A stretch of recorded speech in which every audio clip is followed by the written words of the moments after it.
안녕하세요. 고막 여친입니다. 오늘은 김유정님의 동백꽃이라는 소설을 들려드릴 건데요. 이 작품은 1936년에 처음 발표되어서 현재까지 사랑받고 있는 작품입니다. 사춘기 시골 소년과 소녀의 풋풋한 사랑을 그려낸 작품으로 현대적 관점에서도 해학적 요소도 많고 구수한 강원도 사투리와 아름다운 순 한국어 단어를 사용한 김유정식의 작품입니다. 황순원의 소나기와 함께 현대 한국인들이 가장 많이 알고 있는 단편문학 로맨스물이기도 하죠. 저도 스토리가 기억은 안 나지만 읽어드리면서 다시 한번 떠올려 보도록 하겠습니다. 오늘도 또 우리 수탉이 막 쫓기었다. 내가 점심을 먹고 나무를 하러 갈 양으로 나올 때였다. 산으로 올라서려니까 등 뒤에서 푸드득 푸드득 하고 닭의 햇소리가 야단이다. 깜짝 놀라서 고개를 돌려보니 아니나 다르랴 두 놈이 또 얼리었다. 점순내 수탉 대강이가 크고 똑 오소리같이 실팍하게 생긴 놈이 덩저리 작은 우리 수탉을 함부로 해내는 것이다. 그것도 그냥 해내는 것이 아니라 푸드득 하고 면두를 쪼고 물러섰다가 좀 사이를 두고 푸드득 하고 모가지를 쪼았다. 이렇게 멋을 부려가며 여지없이 닦아놓는다. 그러면 이 못생긴 것은 쪼일 적마다 주둥이로 땅을 받으며 그 비명이 킥킥 할 뿐이다. 물론 미처 아물지도 않은 면두를 또 쪼이며 붉은 선혈을 뚝뚝 떨어진다. 이걸 가만히 내려다보자니 내 대강이가 터져서 피가 흐르는 것 같이 두 눈에서 불이 번쩍 난다. 대뜸 지게 막대기를 메고 달려들어 점순내 닭을 후려칠까 하다가 생각을 고쳐먹고 헛매질로 떼어만 놓는다. 이번에도 점순이가 쌈을 붙여놨을 것이다. 바짝바짝 내 길을 올리느라고 그랬음에 틀림없을 것이다. 고놈의 계집애가 요새로 들어서 왜 나를 못 먹겠다고 그렇게 아르릉거리는지 모른다. 나이 전 감자껌만 하더라도 나는 저에게 조금도 잘못한 것은 없다. 계집애가 나무를 캐러 가면 갔지 남 울타리 엮는데 생이질을 하는 것은 다 뭐냐? 그것도 발소리를 죽여가지고 등 뒤로 살며시 와서 얘, 너 혼자만 일하니? 하고 긴치 않는 수작을 하는 것이다.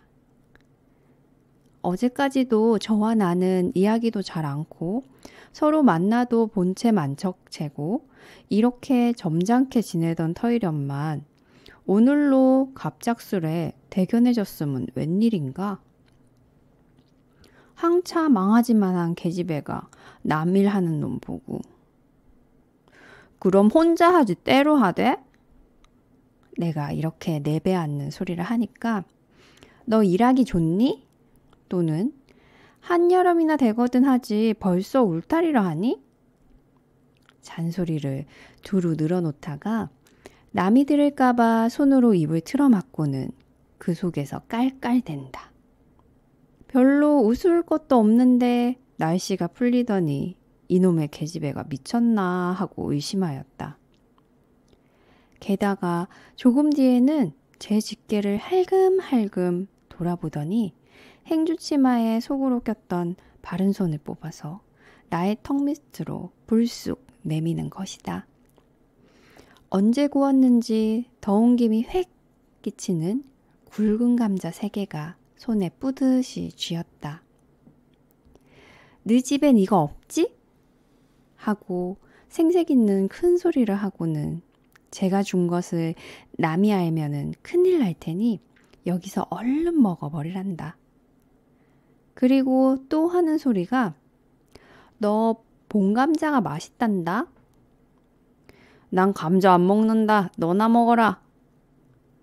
나는 고개도 돌리지 않고 일하던 손으로 그 감자를 도로 어깨 너머로 쑥 밀어버렸다. 그랬더니 그래도 가는 기색이었고 뿐만 아니라 새근새근하고 심상치 않게 숨소리가 점점 거칠어진다. 이건 또 뭐야 싶어서 그때야 비로소 돌아다 보니 나는 참으로 놀랐다. 우리가 이 동네에 들어온 것은 근 3년째 되었지만 여태껏 까무잡잡한 점순이의 얼굴이 이렇게까지 홍당무처럼 새빨개진 법이 없었다. 게다 눈에 독을 올리고 한참 나를 요렇게 쏘아보더니 나중에는 눈물까지 어리는 것이 아니냐. 그리고 바구니를 다시 집어들더니 이를 꼭 악물고는 엎어질 듯 자빠질 듯 논둑으로 휑하게 달아나는 것이다. 어쩌다 동리 어른이 너 얼른 시집을 가야지 하고 웃으면 염려마서요. 갈 때 되면 어련히 갈라고. 이렇게 천년덕스레 받는 점순이었다. 본시 부끄러움을 타는 계집애도 아니거니와 또한 분하다고 눈에 눈물을 보일 얼병이도 아니다. 분하면 차라리 나의 등허리를 바구니로 한번 뽀질게 후려 세리고 달아날지언정. 그런데 고약한 그 꼴을 하고 가더니 그 뒤로는 나를 보면 잡아먹으려 기를 복복 쓰는 것이다. 서로 주는 감자를 안 받아 먹는 것이 실례라 하면 주면 그냥 주었지. 너 집엔 이거 없지? 는 다 뭐냐? 그러잖아도 저희는 마름이고 우리는 그 손에서 배제를 얻어 땅을 부침으로 일상 굽신거린다. 우리가 이 마을에 처음 들어와 집이 없어서 곤란으로 지낼 때 집터를 빌리고 그 위에 집을 또 짓도록 마련해 준 것도 점순네의 호의였다. 그리고 우리 어머니 아버지도 농사 때 양식이 딸리면 점순이네한테 가서 부지런히 구워다 먹으면서 인품 그런 집은 다시 없으리라고 침이 마르도록 칭찬하곤 하는 것이다. 그러면서도 17씩이나 되는 것들이 수군수군하고 붙어 다니면 동네의 소문이 사납다고 주의를 시켜준 것도 어머니였다. 왜냐하면 내가 점순이하고 일을 저질렀다가는 점순네가 노할 것이고 그러면 우리는 땅도 떨어지고 집도 내쫓기고 하지 않으면 안 되는 까닭이었다. 그런데 이놈의 계집애가 까닭 없이 길을 복복 쓰며 나를 말려 죽이려고 드는 것이다. 눈물을 흘리고 간 다음날 저녁 나절이었다. 나무를 한 짐 짠뜩 지고 산을 내려오려니까 어디서 닭이 죽는 소리를 친다. 이거 네 집에서 닭을 잡나? 하고 점순네 울 뒤로 돌아오다가 나는 고만 두 눈이 동그래졌다. 점순이가 저희 집 봉당에 홀로 걸터 앉았는데 이게 치마 앞에다 우리 씨암탉을 꼭 붙들어 놓고는 이놈의 씨닭 죽어라! 죽어라! 요렇게 안팡스레 패주는 것이 아닌가? 그것도 대가리나 치면 모른다마는 아주 알도 못 낳으라고 그 볼기짝개를 주먹으로 쿡쿡 쥐어 박는 것이다. 나는 눈에 쌍심지가 오르고 사지가 부르르 떨렸으나 사방을 한번 휘 둘러보고야 그제서야 점순이 집에 아무도 없음을 알았다. 잡은 참지개 막대기를 들어 울타리의 중턱을 후려치며 이놈의 계집애 남의 닭 알 못 나오라고 그러니? 하고 소리를 빽 질렀다. 그러나 점순이는 조금도 놀라는 기색이었고 그대로 의젓이 앉아서 제 닭 가지고 하듯이 또 죽어라 죽어라 하고 패는 것이었다. 이걸 보면 내가 산에서 내려올 때를 겨냥해 가지고 미리부터 닭을 잡아가지고 있다가 나의 보란 듯이 내 앞에서 죄지르고 있음이 확실하다. 그러나 나는 그렇다고 남의 집에 뛰어들어가 계집애하고 싸울 수도 없는 노릇이고 형편이 썩 불리함을 알았다. 그래, 닭이 맞을 적마다 지게 막대기로 울타리를 후벼칠 수밖에 별 도리가 없었다. 왜냐하면 울타리를 치면 칠수록 울섭이 물러앉으며 뼈대만 남기 때문이다. 허나 아무리 생각하여도 나만 믿지는 노릇이다. 아, 이년아! 남의 닭 아주 죽일 터야? 내가 도끼 눈을 뜨고 다시 꽤 호령하니까 그제서야 울타리께로 쪼르르 오더니 울 밖에 섰는 나의 머리를 겨누고 닭을 내팽개친다. 예이 더럽다! 더럽다! 더러운 걸 널더러 입대 끼고 있으랬니? 망할 계집애년 같으니. 하고 나도 더럽단 듯이 울타리께를 횡하게 돌아내리며 약이 오를 대로 다 올랐다라고 하는 것은 암탉이 풍기는 서슬에 나의 이맛배기에다 물지똥을 찍 갈겼는데 그걸 본다면 알집만 터졌을 뿐 아니라 골병은 단단히 든 듯 싶다. 그리고 나의 등 뒤를 향하여 나에게만 들릴 듯 말 듯한 음성으로 이 바보 녀석아! 얘, 너 배넥 병신이지? 그것만 좋으련만. 얘, 너 네 아버지가 고자라지? 뭐? 울 아버지가 그래 고자야?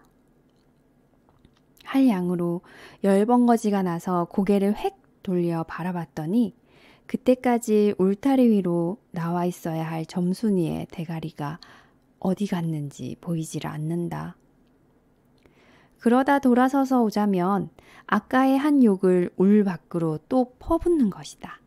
욕을 이토록 먹어가면서도 대거리 한마디 못하는 걸 생각하니 돌뿌리에 채이어 발톱 밑이 터지는 것도 모를 만큼 분하고 극기하는 두 눈에 눈물까지 불끈 내솟는다. 그러나 점순이의 치매는 이것뿐이 아니다. 사람들이 없으면 틈틈이 제 집 수탉을 몰고 와서 우리 수탉과 쌈을 붙여 놓는다. 제 집 수탉은 썩 험상궂게 생기고 쌈이라면 회를 치는 고로 을에 이길 것을 알기 때문이다. 그래서 툭 하면 우리 수탉이 면두며 눈깔이 피로 흐드드하게 되도록 해놓는다.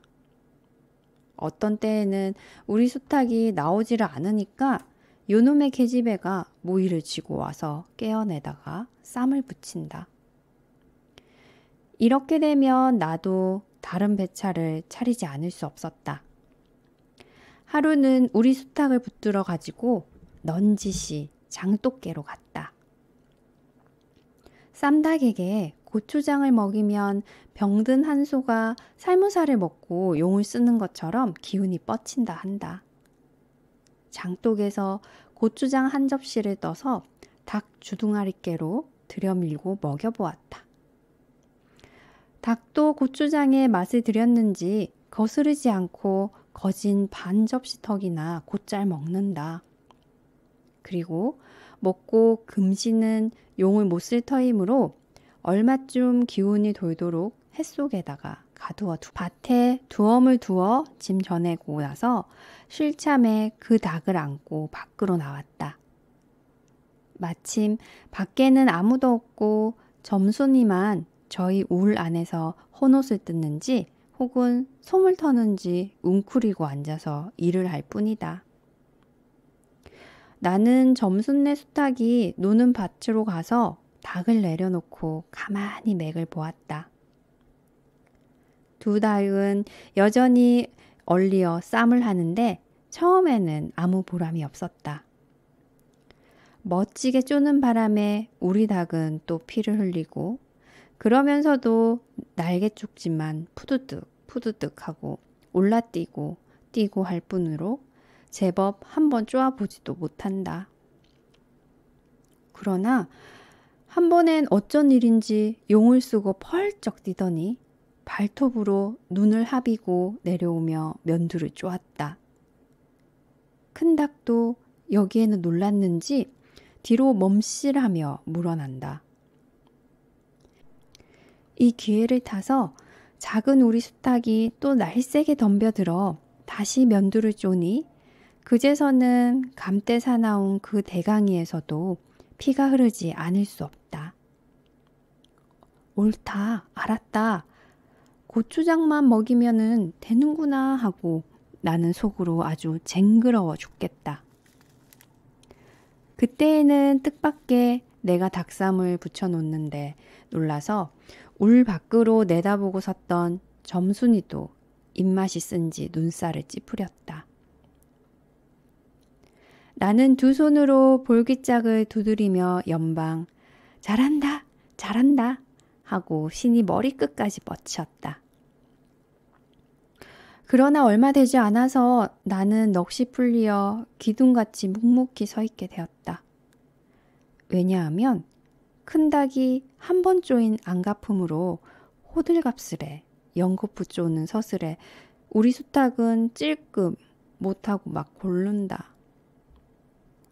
이걸 보고서 이번에는 점순이가 깔깔거리고 되도록 이쪽에서 많이 들으라고 웃는 것이었다. 나는 보다 못하여 덤벼들어서 우리 수탉을 붙들어 가지고 도로 집으로 돌아왔다. 고추장을 좀 더 먹였더라면 좋았을걸. 너무 급하게 쌈을 붙인 것이 퍽 후회가 난다. 장독기로 돌아와서 다시 턱 밑에 고추장을 들이댔다. 흥분으로 말미암아 그런지 당최 먹질 않는다. 나는 할 일 없이 닭을 반드시 눕히고 그 입에다가 권련 물부리를 물리었다. 그리고 고추장 물을 타서 그 구멍으로 조금씩 들여부었다. 닭은 좀 괴로운지 킥킥 하고 재채기를 하는 모양이나 그러나 당장의 괴로움은 매일같이 피를 흘리는데 될 게 아니라 생각하였다. 그러나 한두어 종지가량 고추장 물을 먹이고 나서는 나는 고만 풀이 죽었다. 싱싱하던 닭이 왜 그런지 고개를 살며시 뒤틀고는 소나기에서 뻗으러지는 것이 아닌가.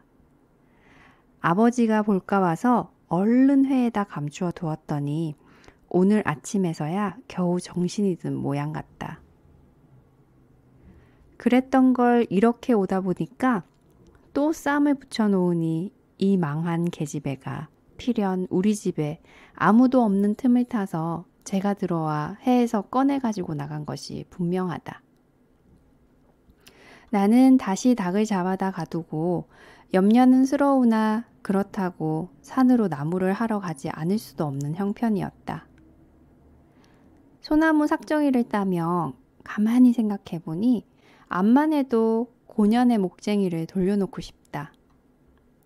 이번에 내려가면 망할년 등줄기를 한번 되게 후려치겠다 하고 싱둥벙둥 나무를 지고는 불이 나게 내려왔다. 거짓반 집에 다 내려와서 나는 호두기 소리를 듣고 발이 딱 멈추었다. 상기슭에 널려있는 굵은 바위돌 틈에 노란 동백꽃이 소보록하니 깔리었다. 그 틈에 끼어 앉아서 점순이가 청승맞게실이 호두기를 불고 있는 것이다. 그보다 더 놀란 것은 그 앞에서 또 푸드득 푸드득 하고 들리는 닭의 횟소리다. 필연코 연연히 나의 약을 올리느라고 또 닭을 집어내다가 내가 내려올 길목에다 쌈을 식혀놓고 저는 그 앞에 앉아서 천년스레 호두기를 불고 있음에 틀림없으리라. 나는 약이 오를 대로 올라서 두 눈에서 불과 함께 눈물이 퍽 쏟아졌다. 나무지게도 벗어놓을 새 없이 그대로 내동댕이 치고는 지게 막대기를 뻗치고 허둥허둥 달려들었다. 가까이 와보니 과연 나의 짐작대로 우리 수탉이 피를 흘리고 거의 빈사지경에 이르렀다. 닭도 닭이려니와 그러함에도 불구하고 눈 하나 깜짝 없이 그대로 앉아서 호두기만 부는 그 꼴에 더욱 치가 떨린다. 동네에서도 소문이 났거니와 나도 한때는 걱실걱실이 일 잘하고 얼굴 예쁜 계집애인 줄 알았더니 시방 보니까 그 눈깔이 꼭 여우 새끼 같다. 나는 대뜸 달려들어서 나도 모르는 사이에 큰 수탉을 담매로 때려 엎었다. 닭은 푹 엎어진 채 다리 하나 꼼짝 못하고 그대로 죽어버렸다. 그리고 나는 멍하니 섰다가 점순이가 매섭게 눈을 홉뜨고 닥치는 바람에 뒤로 벌렁 나자빠졌다. 이놈아, 너 왜 남의 닭을 때려 죽이니? 그럼 어때? 하고 일어나다가 뭐 이 자식아, 누집 닭인데? 하고 복장을 떼미는 바람에 다시 벌렁 자빠졌다. 그리고 나서 가만히 생각을 하니 분하기도 하고 무안도 스럽고 또 한편 일을 저질렀으니 이제 땅이 떨어지고 집도 내쫓기고 해야 될는지 모른다. 나는 비슬비슬 일어나며 소매자락으로 눈을 가리고는 얼김에 엉 하고 울음을 놓았다. 그러나 점순이가 앞으로 다가와서 그럼 너 이단부터 안 그럴 테냐? 하고 물을 때야 비로소 살 길을 찾는 듯 싶었다. 나는 눈물을 우선 씻고 뭘 안 그러는지 명색도 모르건만 그래! 하고 무턱대고 대답하였다. 요단부터 또 그래봐라. 내 자꾸 못살게 굴 테니. 그래 이제 안 그럴 테야. 닭 죽은 건 염려 마라. 내 안 잃을 테니. 그리고 멋에 떠다 밀렸는지 나의 어깨를 집은 채 그대로 퍽 쓰러진다. 그 바람에 나의 몸뚱이도 겹쳐서 쓰러지며 한창 피어 퍼들어진 노란 동백꽃 속으로 폭 파묻혀 버렸다. 알싸한 그리고 향긋한 그 냄새에 나는 땅이 꺼지는 듯이 온 정신이 고만 아찔하였다. 너 말 마라. 그래. 조금 있더니 요 아래서 점순아! 인연이 바느질을 하다 말고 어디 갔어? 하고 어딜 갔다 온 듯 싶은 그 어머니가 역정이 대단히 났다. 점순이가 겁을 잔뜩 집어먹고 꽃밑으로 살금살금 기어서 산 아래로 내려간 다음 나는 바위를 끼고 엉금엉금 기어서 산 위로 치 빼지 않을 수 없었다. 어떠셨나요? 소나기와 좀 다른 느낌이죠? 훨씬 더 유쾌함이 강합니다. 그 소년과 소녀 사이에서 일어나는 일들을 보면서 소년과 소녀가 주인공이 되어서 닭을 매개체로 일어나는 일들이 참 재미있었죠? 그럼 오늘도 좋은 하루 되시길 바랍니다. 고막 여친이었습니다.